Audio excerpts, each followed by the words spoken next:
Hey there, fellow entrepreneurs. I'm Sue, and you've just stepped into Entrepreneurs Gone Wild.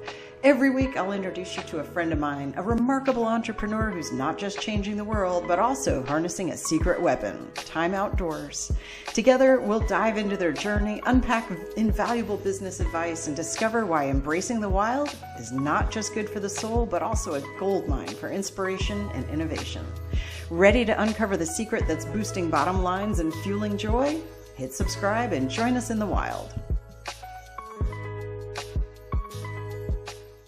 Welcome back to Entrepreneurs Gone Wild. Today we have a treat. I have a new friend, Cindy Dunston Quirk, and we're really excited to chat. I want to hear everything. I know you're going to want to be inspired and hear how she uses time outdoors to make her life and her business better. And so let's just do it. Cindy, welcome to the show. Would you please introduce yourself and a little bit about your brand?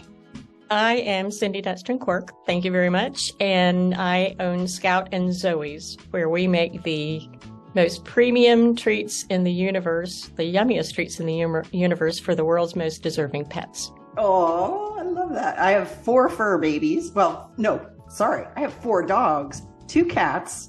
So that's 6. My math is a little off. But well, we have cat and dog. Actually, we have a lot of different species, products for a lot of different species. So we got you covered. What do you have besides dogs and cats? I gotta know. We have sweet potatoes and carrots for horses. We have some of those, like the sweet potatoes, you can give to small animals like chinchillas or ferrets. We've got things for reptiles and amphibians, because we do a lot with insect proteins. So we kind of cover the range. And we have things for birds too, because we have bird perches made out of elk antlers. Wow, that's really cool. Anything we for have alpacas? A lot of Anything for alpacas? Probably sweet potatoes or carrots, or I'm not really sure what alpacas eat. I'm not sure yet either. You have alpacas? Well, we're going to get some for the retreat center that we're building, but I'm kind of obsessed. But all I knew about so far was certain kinds of hay that they can have. So, oh, well, think about that. They're probably really close to horses. I would think. We'll have to. If you need something, let me know. I'll research that, and we could probably make something up for you. Fantastic. Well, that's awesome. Well, I'm so glad you're here. I'm dying to hear everything. I'm happy to be here. Yeah. Tell us, how did you get where you are? Scout and Zoe were my dogs, and they both had allergies. And Zoe actually was the first one. She wasn't our first dog my first dog as an adult. That was Harry. But as Zoe had allergies, and it became a mission. We found out she had allergies at 6 months old.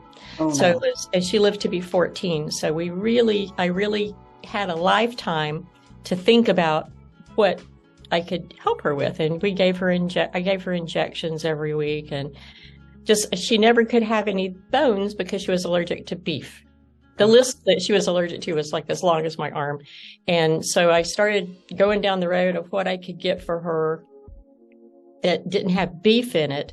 And I finally, in a moment of brilliance, as I was going to sleep one night, it's like, oh, well, what about antlers? It's like, oh, well, okay. So I started going down that road, and it was like for 2 straight days, it was like a brain dump. I didn't sleep. I wrote everything down. It's just like, if I stop, I'll miss something. And in 2 weeks, I had the product created. I had it branded. I had it packed, and we were selling it. Oh my gosh. Wait a second. 2 weeks. 2 weeks. 2 weeks. I love this. Okay. I like how you're And I debuted it at probably the worst of all possible venues. I debuted it at the Deer and Turkey Expo, where hunters, hunt animals to hang the antlers on their walls. And I'm selling them pieces of those antlers for their dogs. And I thought it was a success because over the course of 3 days, I sold 24 antler pieces. And I still have the first $5 that I ever made. But that to me was like, oh, okay, well, that makes sense. And Zoe was so pleased. I brought her to the expo with me, but I was really driven to find something for her to chew on. By then we had Scout, who also had a different set of allergies. And then so meal times at our house were just like crazy because each dog had to have something different. And then when the Chinese chicken jerky started killing a lot of pets and making them really, really sick if it didn't kill them, that's when I drew the line in the sand and said, okay, I thought about treats. I'm going to start. And I started with sweet potatoes, carrots, and chicken jerky that had all been dehydrated. So single ingredient. And those did so well that I think it was in September or October of that year, I brought out venison, kangaroo, duck, and several other novel proteins that dogs tend not to be allergic to. And those did so well that now treats are probably 85% of our revenue. And we have over 100 SKUs that, and I'm the queen of novel proteins. I continue to push the envelope using invasive species like Asian carp for treats. We were the first ones to do that, and the very, very first ones in the pet industry to do anything with black soldier fly larvae, which is an insect protein, in 2019. So that everything that we have back here on our wall was created for a reason. And the reason was because one of my dogs needed something and I couldn't find it. So that's always a spark of inspiration. It's like, I'm really creative. How can I make her or his life better? And I just kind of put it out there and somehow it comes back to me. It's like, okay, well, that's kind of like being hit by lightning. And it's pretty interesting. I love product development. It's really pretty easy for me. I love that. I have so many questions, but I don't want to lose the one that that I need to ask. So what is that product development, that creative spark? What does that look like for you? It's usually, the main points for me are right when I'm in the shower, or right before, that when you lay your head down and it's that dreamy time before you fall asleep. Those two times are the majority. I'm more likely than not to come up with a good idea. Mm-hmm. But the other time is I spend a lot of time outdoors, and I'm a creature of the light. I have to feel, I'm almost like a reptile or an amphibian. I have to feel the sun on my skin. And yes, I use sunscreen. After years of sun worshiping as a child, yes, I use sunscreen now. But that one of those three places is always where I get a spark. It's like, well, I could do something with this. And my dogs aren't the only ones in the world that need this. So I think about it. And I'd been thinking about, just as an example, thinking about, we had 12 sets of black bluebirds in our backyard a few summers ago, and in 2019. And I was going broke trying to find a wholesale source for feeding them mealworms because they were very, very hungry. And that led me to, and my dogs, as the birds would scatter the mealworms on the ground when they were eating, my dogs Scout and Zoe would eat the mealworms.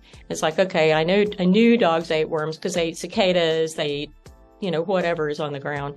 And I started thinking, it's like, well, I bet I could make treats out of that. And a friend of mine, I told him of the idea, and he said, no, that's not good to do it with mealworms because they're not going to be approved by AFCO, the kind of the regulating committee for the pet food industry. And he said, but black soldier fly larvae will.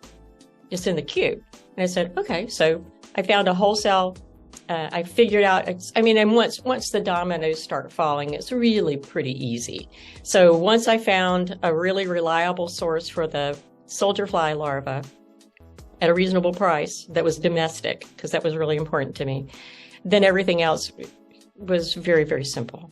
And, I have a contract manufacturer. I have several now that, we work together and figure out the right formulation because we want to use limited ingredients and nothing that's really, if you read not picking on Purina, but let's pick on them. But if you read a Science Diet or a Purina bag, it's got this really long list of ingredients that are mostly synthetic, and your dog or your cat or your animal's not getting much nutrition. So I wanted things that people would be able to find in their kitchen that you would understand without a bioscience degree. So when that all comes together, it's like, okay, well, let's just put enough in there so it binds And when you receive it as a store or a customer, if you order off of our website, that it's in as good a condition as you received it as it was when we shipped it. So we don't want you to wind up with a bag of dust. Yeah. We want you to give your treat to your dog or your cat. So, and once that happened, it's really easy. I have great designers that I call in and say, this is what I'm thinking. What can you do? And usually the first pass is like, they're right in my brain for some reason. All of these people that I have, because I don't have a large staff, so I have all of these contract people who are professionals. And it's almost like we have this symbiotic mind meld when we're doing things because we hit it almost the very first time. And for me, product development is really, really pretty second nature. It's exciting. I get jazzed up and bringing something to market like the Superfly stuff. This is our jerky. Oh, I love it. Bringing this to market and to life is just so thrilling because it's not only a great treat, but it's really highly nutritious and it's great for the earth.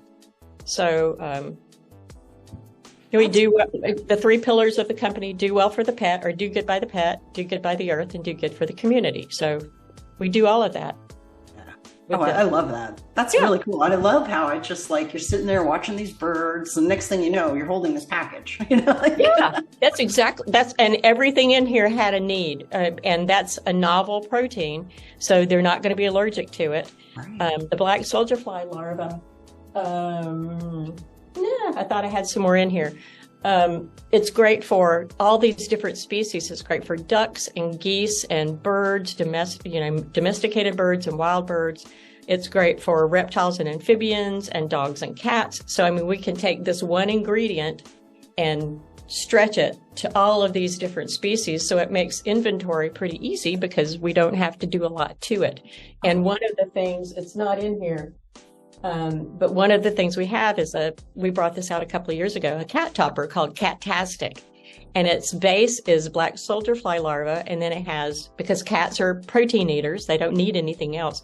The base is black soldier fly larva. Then it has nutritional yeast, because that's a good protein, and for vegetarians. And then either salmon or lamb lung in it, or just the yeast and the black soldier fly larva. So it's for cats that are a little bit picky, or at Thanksgiving you want to give them a little bit of extra love, or they're ill and you need to entice them to eat. That's amazing. You've had to learn not just like these, what did you call it, novel proteins. Mm-hmm. You've had to learn all that, but then also like what animal's going to like this? What's going to benefit them? What's their problem? Is there a problem that this can help them with? That's a lot of, are you like, did you go through vet school? Like, how did you learn all this? Is it just research? No, it's just, I don't know, maybe I was a vet in another life. I'm not sure. I'm doing a canine nutrition course right now. So I'd be a certified canine nutritionist at the end of that. But it's all figuring out stuff for my dogs. And then once I have that, it's like, okay, well, what other animals can benefit from this? It's like, okay, well, do a little bit more research. It's like, oh yeah. And it's like, it's really easy to take that and make it into something else. Yeah, it's like, it's not rocket science, but it is food science, and just learning and having the desire to do this. That's, how long has Scout Zoe been around? We started in 2010, so this is our 14th year. Wow, that is really cool. All right, is it 100% online? Do you have a brick and mortar? I don't have a brick and mortar. We have a gigantic warehouse in central Indiana, just outside of Indianapolis, but we sell online, direct to consumer, and then we also sell into stores, so we do wholesale.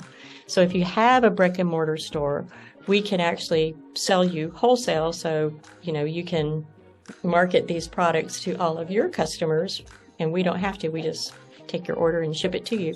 So smart. And then just from the business wise, so is more of your business direct to consumer, or do you do more through the wholesale overall? In the past, we've done more wholesale, but the focus this year is direct to consumer. We have amped up our Amazon store too. So we're on Amazon and Etsy. You can shop with us off of Facebook and Instagram, and then you can find us on our own website. And then if you're a wholesaler, then we're on wholesale pet and fair and a bunch of other wholesale type things. But a direct to consumer, there's a lot more direct to consumers than there are pet stores in the world. So that's why I ignored that for a long time. But it's like 2020 really taught us a lot.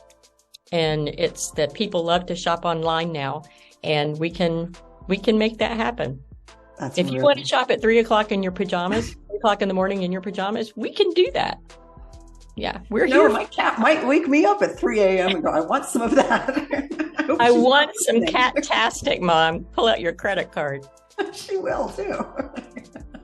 So there you go. That's incredible. I mean, I love this. We have a dog who's, I think she's 13, almost 14, totally allergic to herself. Again, the whole, an arm's length worth of allergic to this and that and this.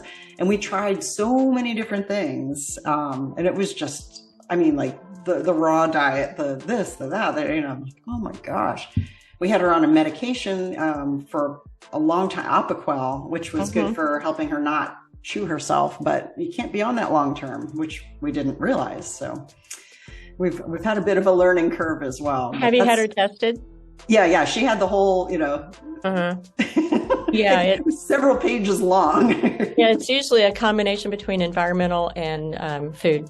Yeah. And it's really challenging. But, it's just like if you were a parent to a human child, if the child has an illness or something is wrong, then you do everything you can to try to fix it. And pet parents are no different. It's true. Pet guardians are no different. We take our furry kids very seriously. And I'm here to facilitate that. So, we're the repository for unique, alternate, novel proteins for any kitty or puppy or doggy that has issues. That's really great. That's because I've lived this. It's not like, oh yeah, we're just going to sell you a bunch of crap. Right. Yeah. Let's look at helium. It may not or may not work. Product. Yeah, it may or may not work, but I've lived this stuff, so I know. And we have done Apoquel too, because our German Shepherd now, Ziva, she has allergies, and she's 7 years old, and we have 2 10-month-old littermate German Shorthair Pointers that have some kind of intestinal thing going on. So these pups that have issues always find me because I think the universe and God knows that, I'm going to fix it. I'm going to make them have really long, healthy lives, and they come to me. That's so great. How many dogs have you had in your whole life, do you think? Lady, Tiny, Wang, Harry, Shotzi, Zoe, Scout, Ziva, Jake, and Lucy. So I've had 10 dogs and 4 birds. Oh, so wow. I've had baby Tweety was my bird as a child, parakeets, and then baby, Elvis, and Darlin. So I've had a lot of pets. I'm calling you for the next time I get a pet because I like your names. Jake and Lucy. We usually call him Shithead or Chunkamunk because we have that dog too. Yeah, and he responds to it. But usually it's a big. He's my baby boy. And Scout was a German Shorthair Pointer. So when he passed away, because Zoe and Scout are both gone now. Scout died of cancer, and we lost him 2 years ago on October the 27th. But we missed his energy so much that at our age, it's not really smart, but we brought puppies, not 1, but 2, into our family in February. And they have completely rocked our world. And Ziva looks at us like, why? Yeah. Every time we have a puppy, because I'm the one that like, let's get a puppy. And husband's like, puppies are evil. He knows he's going to be the biggest, he's like, no. And we'll get it. And the whole time I'm like, it's a good thing they're cute. It is a good thing they're cute. It's a very good thing they're cute. Scout had a penchant for my glasses, my prescription glasses. And Lucy and Jake they're tearing up Ziva's toys. She always was the destructo dog. And then she started carrying around a couple of toys that she had for a while because she destroyed beds and fleece blankets because we'd find that in her poop. Oh, but no. Jake and Lucy are, if they get to her toys that she's been carrying around, they're gone in minutes. So it is a good thing that they're cute, because they'd go back to the airport. Man, we'd actually thought at one point, I was like, because we have I don't know what she is. When we adopted her from the shelter, they said border collie. And I'm like, really? Like, really? So, okay. But she's extremely aggressive, like chewer on things. Mm-hmm. So you get a ball, it's gone. Like, where is the ball? Finally got one that she has not been able to destroy. But before, when I was on the hunt for this, I bought, ball after ball after ball. And I was like, I should just start a brand. I was going to call it Tough Teeth. You know how like that? Well, you know what? You could get an antler chew for that. You could get a jumbo antler. And that, I always believe in getting dogs bigger whatevers than they need, because that will occupy them. Or you could just go to the grocery store and get a piece of femur, raw femur, because it'll have the meat on it, and it has the bone raw, not cooked. And then it has the marrow in it, which is also really good. It's hours of chewing enjoyment. And when I go to the store, I have a ready supply of bones in my freezer now. So it's like, no, I need 3 of them, and they need to be like this. And so I give them to them usually on Saturday, and to keep them from digging. And it's hours of chewing fun. That's great. I love it. It's like gum. Yep. Gum for dogs. Man, all right. So one day you're sitting out there, you're watching the birds, you come up with this great idea. How else has this played into your creative process? The whole thing about being outside. It gives me, it's a couple of different things. Inspiration can strike when I'm on a walk with Ziva, or just what I do in the summertime is I sit outside in the front yard, not the backyard, but the front yard, because it's the sunniest place. It's the west side of the house, and read. And when I'm tired of reading, and the dogs have a 10-foot radius around me that they bring things and sit and chew and play. And I watch the neighborhood pass by, and I can also see the sunset in the summertime. So I like to stay out until really late. But that gives me a way to disconnect from electronics, because I normally don't have my phone with me. I usually have my watch in case something happens, then I can do the Dick Tracy thing and call on my watch. And if you're of a certain age, you know who Dick Tracy is. If you don't, then Google it. Go Google it, guys. Google it. Babies. But it gives me peace. It gives me that centering or the grounding with watching, feeling the breeze and watching nature develop, because I do the roundabout of the house. I walk around to see what's coming up in the spring. And I also do that. I do it all year long. I try not to do it too much in the winter because I don't like to be cold. But in the summertime, to watch the flowers come up and go away, and watch everything, watch God's majesty, basically. It centers me. It gives me time away from my electronics, and it allows me time to see the dogs be dogs. And I enjoy that because they're not trying to obey me. Of course, they don't. They're not trying to impress anybody. They're just dogs having fun. And if they're tired and they just want to lay down, they do. And that's when I can either think of nothing or mowing the grass. I think of nothing or everything. Yeah. And that's my way of solving problems. Hoeing weeds in the garden. I take out my aggressions. I hoe the crap out of the weeds. Actually, I hoe the shit out of them. But, out there hoeing, it's like, you pissed me off today. You weed. So, but it just gives me time to clear my mind. Yeah. Oh, I like that. I like that idea of, so sometimes we're in the process of trying to sell our house. Anytime we have a showing, we go up to the dog park because we're like, at least there's something. With 4 dogs, it works.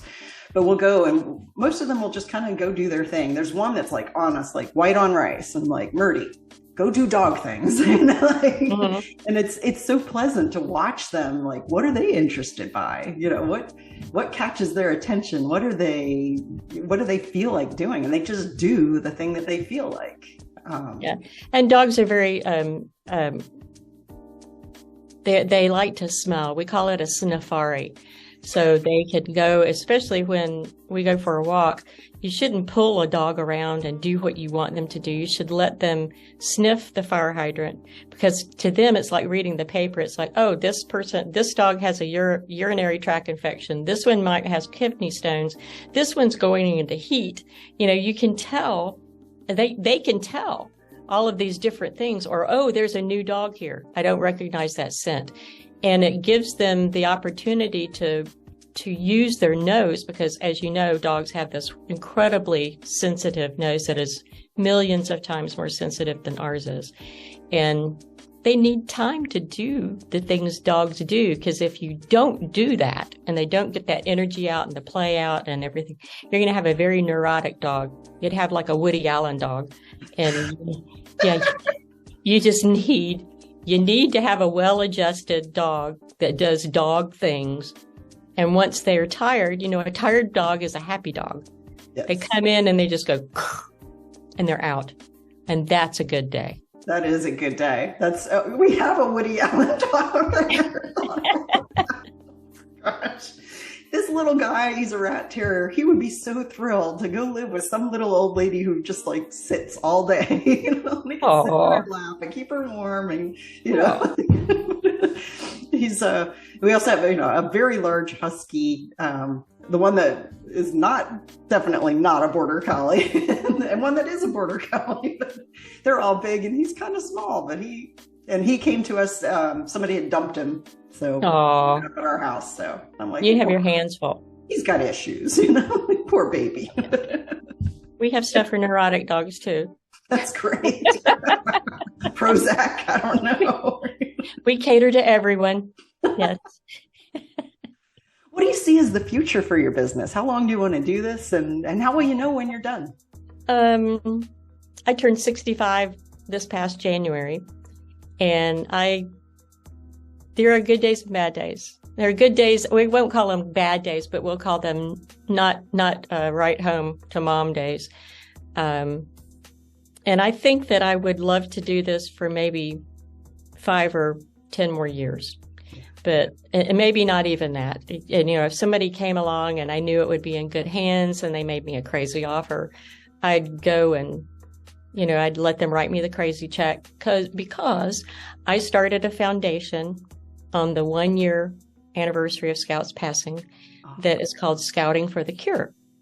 And it's to fund the research to cure cancer in dogs. Wow. Because our first dog is a married couple, Shotzi and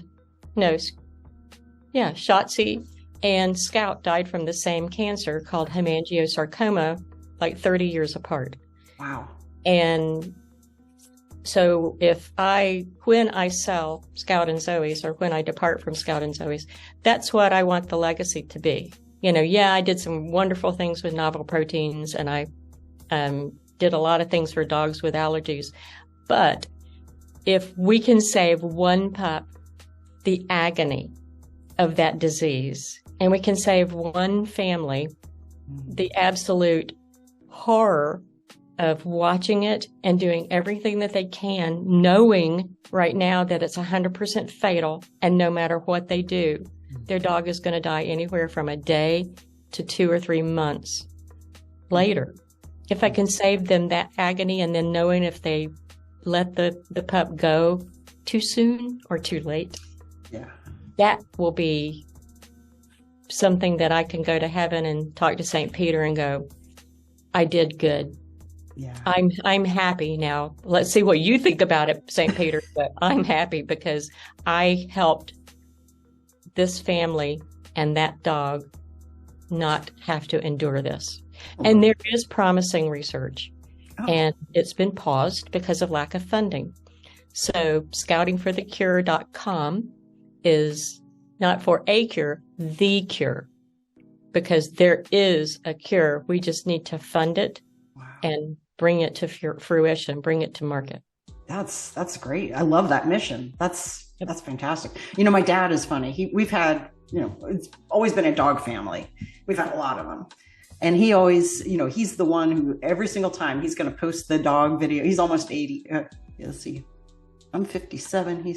Oh my goodness. Yeah, he's almost 80. So, wow. How'd that happen? But he's going to be the guy that he'll post the dog video, and he's always going to say, like, we don't deserve them. They're so good to us. They're, and then also, like, one of the best things I remember as a little kid being kind of freaked out about, like, dying and what's heaven going to be like, and is it going to be boring? And he's like, well, first of all, all of your dogs, they're going to be waiting for you and like pig pile on you. I'm like, all right, bring it. At the bridge. Yes, ma'am. At the bridge. And I'm telling you what, that'll be one awesome reunion. Awesome reunion to have all of your pets right there.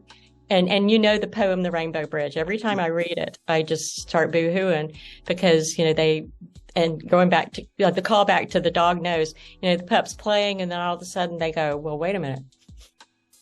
There's a familiar scent. And then they look and it's like, oh yeah, there's somebody I realize I know. And then they start running, and then, I get tingles. I just got chills all the way. My legs are. Yeah. It's, it'll be an awesome reunion. And if heaven doesn't have dogs in it, doesn't have my dogs in it or any dogs, I don't want to go. It's so funny. So I remember, Billy Graham actually once was talking with a little kid, and they're like, my pastor says there's no dogs in heaven, or somebody said that. And Billy Graham said, look, if that's what it would take for you to feel complete, to be happy, for this to be paradise for you, I guarantee there's dogs in heaven. And I was like, yeah, I love that. They're just such good little, they're amazing. They're a pain in the butt a lot of the time. They're very messy. But they just don't live long enough. That's it. They don't live long enough, That's, you're doing your part.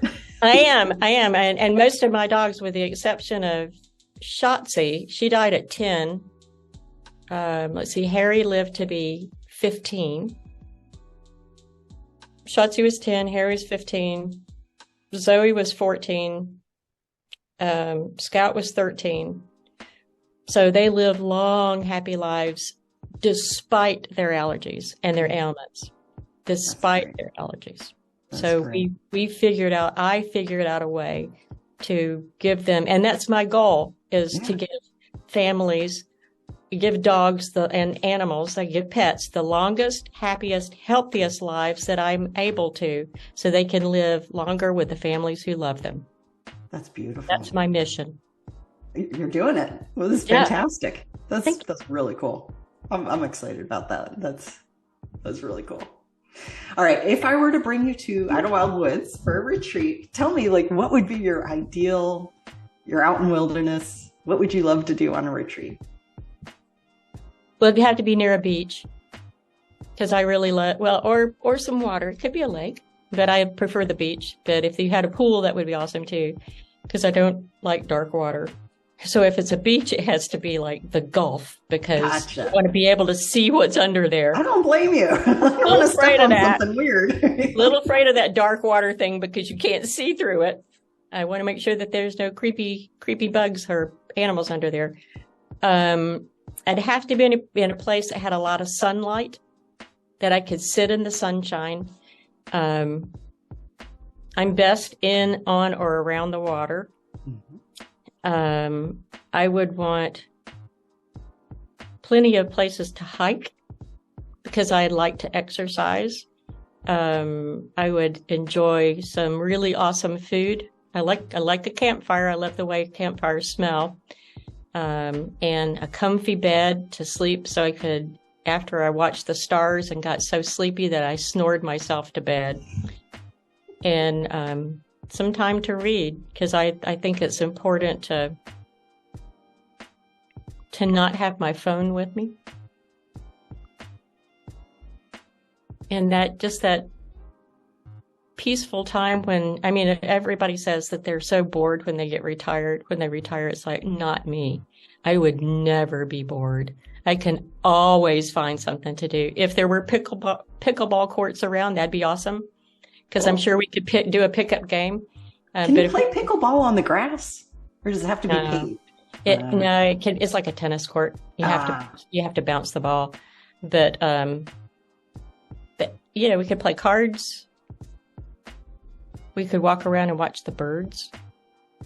I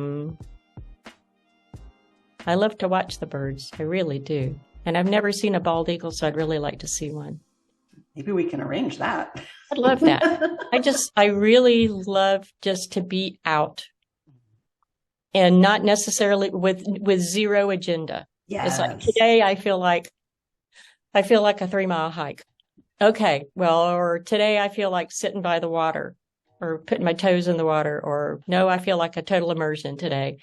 Or I just want to sit and be alone and have that opportunity just to unwind or to go in the woods and scream and maybe see if a tree falls.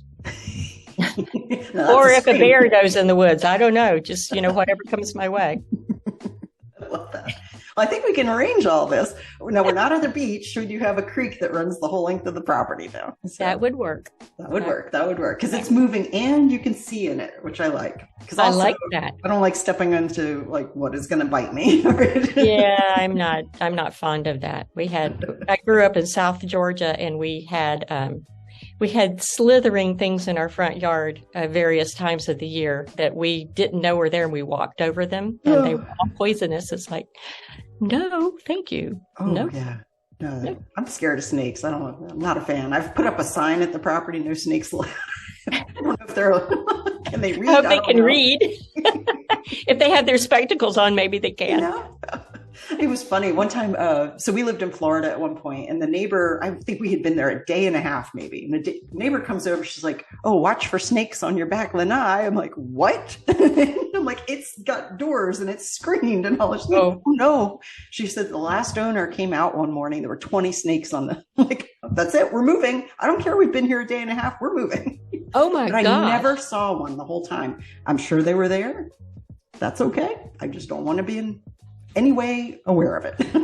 We lived in the country. When we first got married, we lived in the country for 10 years. And, if you're going to see them, you're going to see them out there. We never saw a single one. We moved into the city.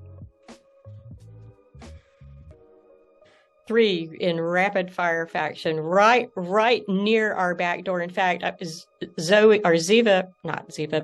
and I were sitting outside one morning. I was reading the paper, and we were 5 feet apart, and one cut between us, and I just about ran. If I had been on water, I would have been walking on the water. My husband came out in his underwear because I was screaming, and I said, "Whoop!" He said, "What?" And I said, he came out with a butcher knife, and I said, "There's a snake," and he's like, he's going to kill it with a butcher knife. He goes, I said, "Where?" He said, "Where is it?" I said, "Oh, the tree." He goes, "Huh." And it took me all day to get somebody to come out and get that snake. And it was a rat snake that was probably this big. My God. Huge, and it was like 7 feet long. And finally the DNR came out to get it, the Department of Natural Resources. They said that was the largest rat snake they had ever seen in this area. And it taunted me all day. I was trying to cook on the grill, and it would stick its little snake head out and flip its tongue at me. And it's like, it mocked me all day. It was just, and now I'm scared to death. I don't go down in our valley unless I'm on the lawnmower. It's like, I got my tools of destruction, my lawnmower. I never get off of it. It's like, nuh-uh. No thanks. I'm with you. That's terrifying. Yes. And then the Department of Natural Resources continued saying, that ravine that you have all the way around your property, there's tons of snakes in there too. And when they have babies, there's hundreds of them. They said, if you don't want them, you need to clean those brush piles out and the leaves. It's like, that's impossible. We have 200-year-old trees on our property. So yeah, I don't hike in our yard. I don't blame you. Man, and DNR, they're aptly named in this case, because that's what I would have needed as a DNR, because I'm dead. Yeah, I'd be dead before I hit the ground. It's like, yeah, sorry about that. Oof, yeah, man. Yeah. And then people that have pet snakes, and I'm like, why? What? They're like, oh, well, we have calcium powder for them, but I don't want to have any No. pictures of them. I don't want to have somebody send me one and say, "What's wrong with my snake?" It's like, I don't know. It's a snake. Get rid of it. Talk to somebody else. Not that there's anything wrong. No, there's nothing wrong with it. People love it. You love it. That's great. You can do that. But it made my hands sweaty just talking about them right now. No, thank you. Yeah. No, thank you. My husband leaves the garage door open during the day. It's like, yeah, that's how you get snakes in your bed, mister. Yeah, somebody in our neighborhood had a snake in their toilet. Oh, no. Yeah, and I still don't know how that happened, but I don't want that's like, back with the 70s, they were like, if you eat, what was it, Pop Rock? Oh, no, Bubble Yum, the chewing gum, they're like, it has spider eggs. That's how Mikey died from the life. All the urban legends, snake in the toilet, that's up there. It is. Let's change the subject to something pleasant so our hands don't sweat anymore. Horrifying. Yeah, all of a sudden I'm going like this. It's like, no. All right, snakes out, dogs, cats, everything cute and furry in. Dogs and cats. What do you think of Highland cows? I love cows. I love cows. We don't have anything for them right now, but I love cows. All right. Well, we're looking. I want to have alpacas and I want to have Highland cows we have 35 acres, so we've got plenty of room.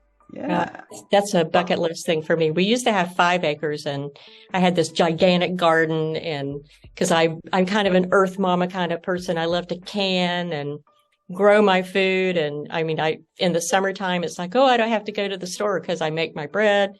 If we do vegetarian, I don't have to buy. And if we have meat, we've had someone raise it for us. And then, so we know where it's traceable to.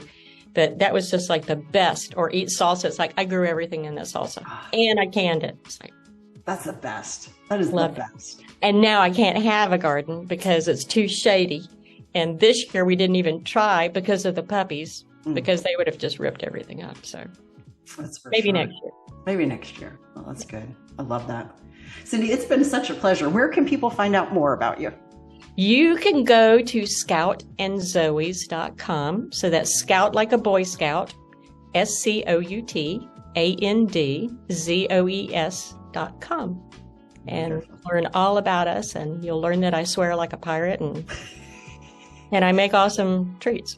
Are you sure we're not related? We probably are. Sisters from different misters. That's what I'm thinking. Because you have to notice that I've been very good. That I haven't. I really haven't said I fucking love my dog all over the website. And I haven't sworn a lot. So I've been very well behaved too. It's very early in the morning though. So well, not really, because I swore at Jake this morning. So my husband decided it was a good idea to leave the doors to the upstairs open while I was still asleep. So I thought it was Ziva coming up to see me. Well, it was Jake, and he loves to have my arms in his mouth. So he gave me a good mauling this morning. And as I was making up the bed, I was not kind. I told Jake that he was an asshole. So no, because he was. He was. They need to know. Yeah. And he knows it. He's a shithead and an asshole. But he's a sweetie. He's my sweetie. He's my shithead. That's the thing. It's like he's my shithead. Right? Yeah. My shithead. You can't call him a shithead. I can, and I will. I can. Yes. And it's been a pleasure. I hope you'll come back. Oh, anytime. You'll have to, just whenever you have an opening, let's get online and talk whatever you want to talk about. Give me some time limits and a topic, and we'll chat. I love it. We'll chat. That's beautiful. Thank you so much for joining us. Thank you.